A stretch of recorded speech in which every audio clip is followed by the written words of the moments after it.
Hi friends, my name is Sunil Kumar.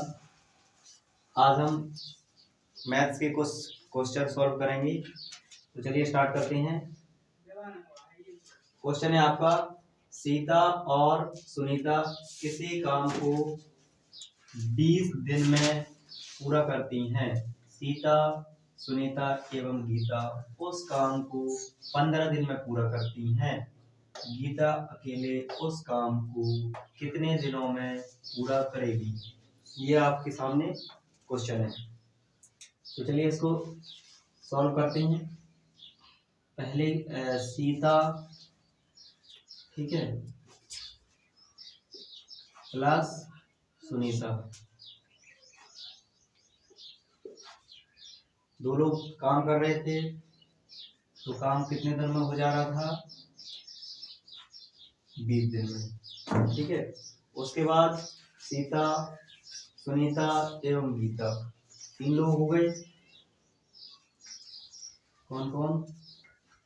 Sita plus Sunita plus Gita भी इसी में शामिल हो गई। जो 3 लोग काम करेंगे तो काम जल्दी समाप्त हो जाएगा, जैसा कि यहाँ दिया गया है। जब तीनों काम करते हैं तो उस काम को 15 दिन में पूरा कर लेते हैं। कितने दिन में? 15 दिन में, ठीक है। तो यहाँ से अब हम इन दोनों का एलसीएम लेंगे। तो एलसीएम आएगा आपका 60, ठीक है। ये जो एलसीएम आता है ये आपका टोटल वर्क होता है। क्या होता है? टोटल वर्क, मतलब ये आपका पूरा कार्य है। क्या है? पूरा कार्य, ठीक है। ये आपका टोटल वर्क है। इसमें ऐसे सवालों में एक फॉर्मूला होता है जो कि हमेशा यूज किया जाता है, ठीक है। यहाँ पे मैं लिख देता हूँ। तो सूत्र क्या होता है आपका? चलो यहाँ लिख देता हूँ। कार्य क्षमता गुणे दिनों की संख्या या दिन बराबर पूरा काम, ठीक है। पूरा कार्य, कार्य क्षमता को जब भी दिनों की संख्या से गुणा कराओगे तो आपका टोटल वर्क मिल जाएगा आपको, ठीक है। और जब भी आपको डे निकालना हो कि कोई कितने दिनों में काम करता है तो उसकी जो कार्य क्षमता होगी पर डे यूनिट वर्क, जो कि वो एक दिन में पर डे कितना काम कर रहा है, उसको हम बोलते हैं कार्य क्षमता। कार्य क्षमता को से जब भी आप टोटल वर्क को डिवाइड करोगे तो दिनों की संख्या आपको मिल जाएगी। तो हमें यहाँ पे ये क्या है? ये आपके दिन है। क्या है? दिन, दिनों की संख्या है ना। दोनों मिलकर 20 दिन में कर रहे थे, तीनों मिलकर 15 दिन में। तो दिनों की संख्या से जब भी हम टोटल वर्क, ये पूरा काम है, दिनों की संख्या से टोटल वर्क को डिवाइड करेंगे तो कार्य क्षमता मिलेगी कि नहीं मिलेगी? मिलेगी ना। तो हम इसको डिवाइड कर देते हैं। 20 से डिवाइड करेंगे 60 को तो कितना आएगा? 20 दिया 60, 3। इसकी कार्य क्षमता कितनी आ गई? 3। यानी कि ये दोनों मिलकर पर डे 3 काम कर पाते थे। कितना? 3 काम। अब यहाँ पे इसकी भी निकाल लेते हैं हम कार्य क्षमता। 15 से डिवाइड करेंगे 60 को, 15 चौके 60। इसकी कार्य क्षमता कितनी आ गई? 4। यानी कि ये तीनों मिलके एक दिन में 4 काम पूरा करते थे, ठीक है। अब हमें ये बताइए कि जब ये 2 लोग थे तो वो एक दिन में कितना काम करते थे? 3, ठीक है। और जब 3 लोग आ गए तो वो कितना काम करने लगे? 4। तो ये कैसे हो गया? गीता आ गई तो एक काम बढ़ गया। इसका मतलब ये है कि गीता कितना काम कर रही होगी पर डे? एक ही काम कर रही होगी, क्योंकि एक ही बढ़ा हुआ है यहाँ से, है ना। कितना? एक ही ज्यादा है ना। 4 में से 3 घटा देंगे तो 1 बचेगा। 4 में से 3 घटाया हमने तो 1 बचेगा, क्योंकि सीता और सुनीता का अगर हम तीनों में से घटा देंगे तो किसका बचेगा? ये गीता का। ये किसकी क्षमता आ गई है? गीता की। गीता की है, ठीक है। कार्य क्षमता है, क्या है, कार्य क्षमता, यानी कि वो पर डे एक काम करती है। अब लास्ट में आपसे पूछा क्या गया है कि गीता अकेले उस काम को कितने दिनों में पूरा करेगी, ये आपसे पूछा गया है। तो दिनों की संख्या पूछी गई है, तो दिनों की संख्या बराबर क्या हो जाएगा, दिन बराबर, यहाँ से इसको दिन निकालना है तो क्या करना होगा, पूरा काम में कार्य क्षमता से भाग देना पड़ेगा हमें। तो यहाँ लिख लेते हैं हम, पूरा कार्य बटे कार्य क्षमता, ठीक है। जब इसको डिवाइड करोगे, यहाँ पे पूरा काम कितना है ये लिखा हुआ है, जो एलसीएम आता है यही आपका पूरा काम होता है, ठीक है। पूरा काम 60 है, 60 काम को एक की क्षमता से करेगा, ठीक है। तो कितने दिन लग जाएंगे उसको, एक से जब डिवाइड करोगे 60 को तो 60 ही आएगा, ठीक है। तो कितने दिनों में करेगी, 60 दिनों में, समझ गए। वो इस कार्य को गीता अकेले 60 दिनों में पूरा कर लेगी, ठीक है। आई होप आपको समझ में आ गया होगा। चलिए नेक्स्ट क्वेश्चन देखते हैं। नेक्स्ट क्वेश्चन है आपका, किसी विद्यालय में 800 छात्र हैं, यदि 250 छात्र अनुपस्थित हों तो उपस्थित छात्रों का प्रतिशत होगा। कुल विद्यार्थी कितने हैं, 800, कुल छात्र 800। एक विद्यालय में कुल 800 छात्र हैं, उसमें से 250 छात्र अनुपस्थित हों तो उपस्थित छात्रों का प्रतिशत। तो कुल छात्रों में से हम जो 250 अनुपस्थित हैं उनको घटा देंगे, तो जो उपस्थित छात्र हैं विद्यालय के अंदर उनकी संख्या हमें पता चल जाएगी, उसके बाद हम उसका प्रतिशत निकाल सकते हैं। तो पहले हम उपस्थित छात्र निकाल लेते हैं, जो भी उपस्थित हैं।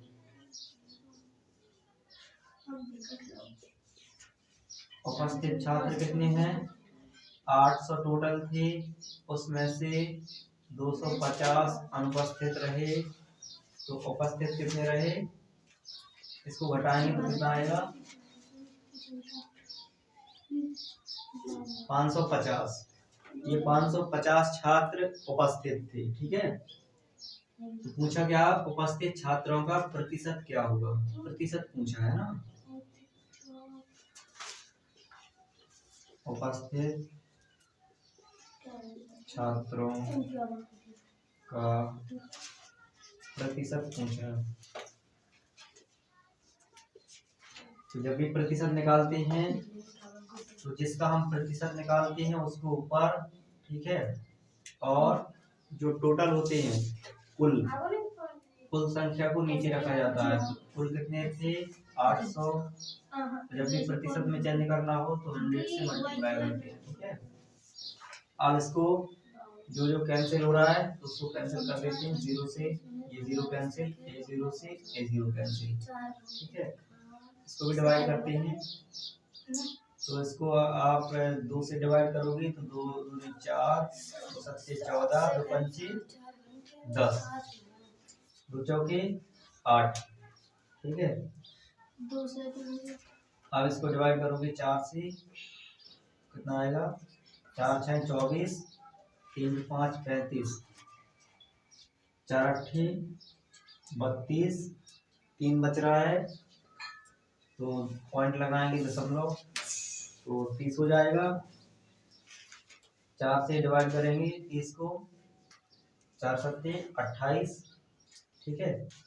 2 बच रहा है तो 20 हो जाएंगे, 4 पंचे 20, तो इसका प्रतिशत क्या आ जाएगा, 68.75 प्रतिशत जो विद्यार्थी थे वो क्या थे, विद्यालय में उपस्थित थे, ठीक है। 68.75% विद्यालय में उपस्थित छात्र थी। क्या थी? उपस्थित थी।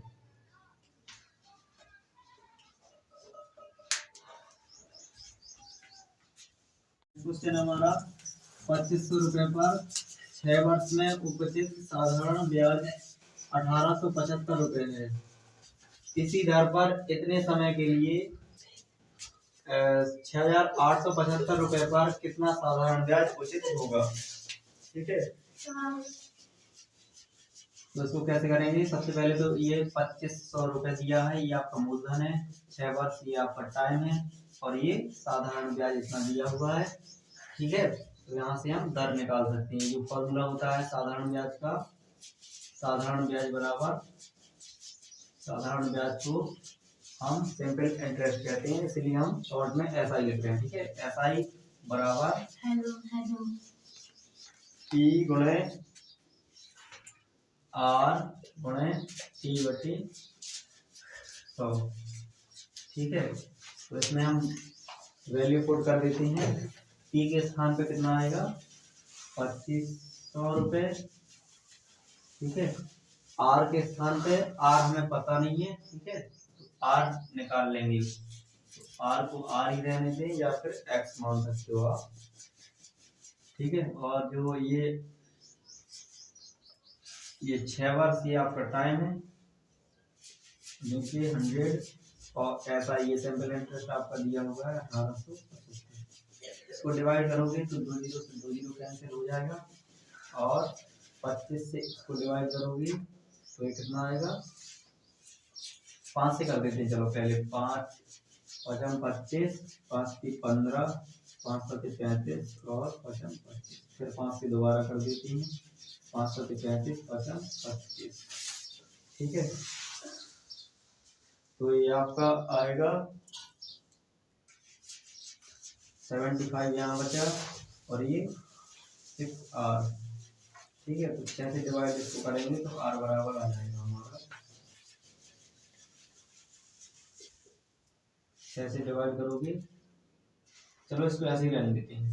ठीक है, इसको आगे और भी आगे सॉल्व करेंगे, तो ये दर आ गई हमारी। ठीक है, आप कह रहा कि इसी दर पर, कौन सी दर? जो अभी अभी हमने निकाली है, इसी दर पर इतने ही समय के लिए, इतने ही समय मतलब 6 वर्ष के लिए इतने रुपए पर कितना साधारण ब्याज होगा, ये बताना है हमें। तो इसको हम दोबारा से यहाँ सॉल्व कर लेते हैं। ठीक है, तो निकालना क्या है? साधारण ब्याज, तो ऐसा ही निकालना है, और दर कितनी निकल के आई? दर ये निकल के आई है, इस पे निकालना है, कितने पे? 6875 रुपए पर। ठीक है, 75/6% की दर है। ठीक है, और टाइम भी उतना ही दिया हुआ है। तो 6 से 6 कैंसिल हो जाएगा, और 25 की 75, 25 चौकी 100। अब इसको डिवाइड करोगे 6875246, फिर आपका कुछ पॉइंट्स में आएगा, 4 एकम 4।